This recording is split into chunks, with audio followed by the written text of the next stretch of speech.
Dear students, welcome to this video in which I will examine the most significant aspects included in chapter 2, which is entitled Murdering the Innocents.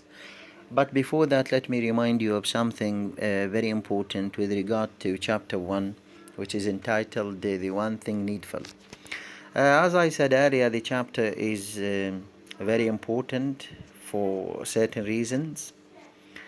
And the title of the chapter is very simple and direct because it directly prepares you to guess something about the general idea conveyed in the chapter. So, the one thing needful helps you predict that the chapter is going to deal with one thing which is considered important and useful. The chapter starts with a direct speech of someone who is speaking directly to a teacher, commanding him on how to teach the pupils. And throughout the direct speech, we came across the personality of the speaker. We knew that he is a representative of the rationalist philosophy.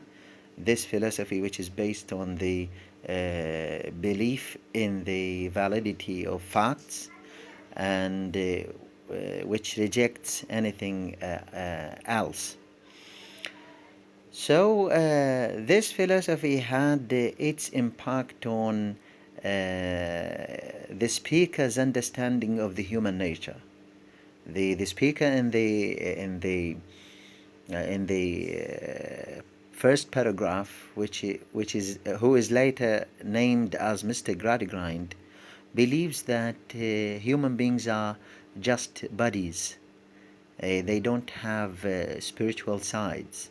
There is no existence for the spiritual values.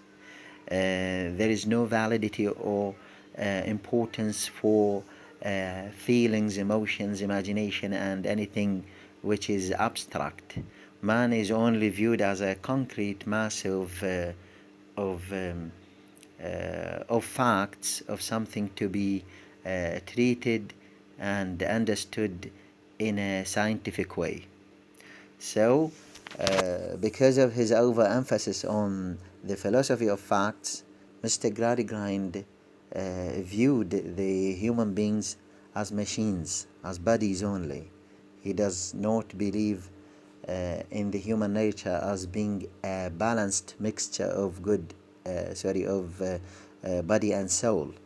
And this is because of the scientific revolution, which is fueled by the industrial revolution and the many discoveries which served as a or which resulted in a spiritual shock to the people living in industrial England during the Victorian age.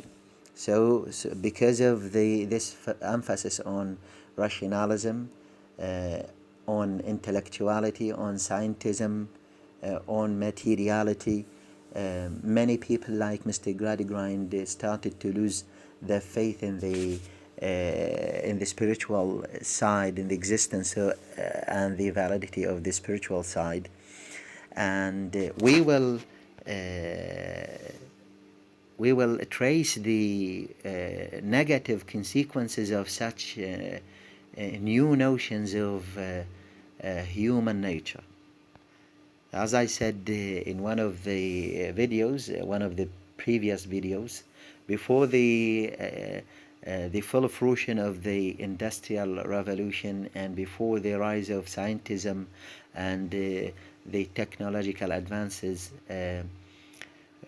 which marked the Victorian age, people relied on certain Christian beliefs, certain traditional beliefs to understand the human nature. And many of them held the belief that man's nature is a balanced mixture of body and soul. But this traditional notion of human nature was later drastically changed as a result of the rise of materiality. So we have the rise of materiality and the decline in spirituality.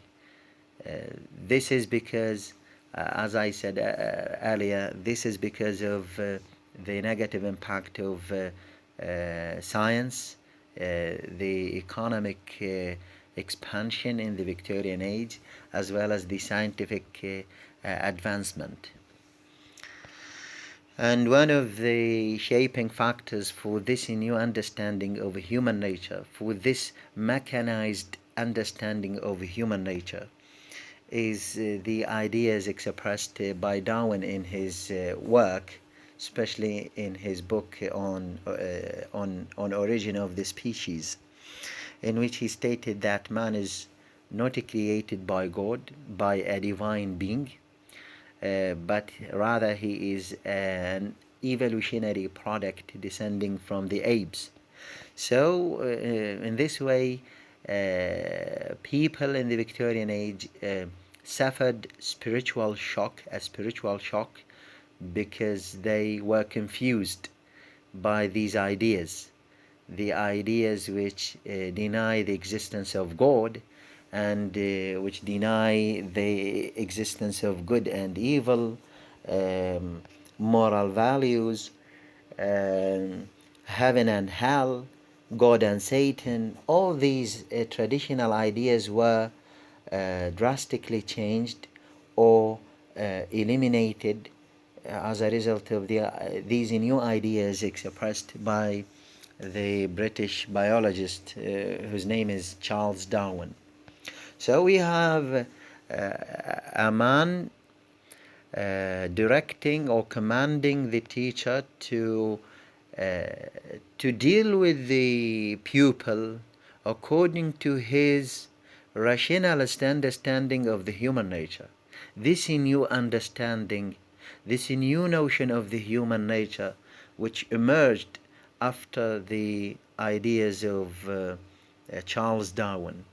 This notion, which is based on viewing the human beings as bodies which function according to scientific law, according to physical strength or physical power, without the existence of a spiritual power deriving or functioning or working on the heart and the spiritual side. So, as I said, through this direct speech, we understood that the man is dogmatic. He only believes in what he believes. He is not ready to allow anyone to convince him of something contrary to his beliefs. He is a dictator, behaving in a dictatorial way, and this dictatorial personality was emphasized from the first sentence.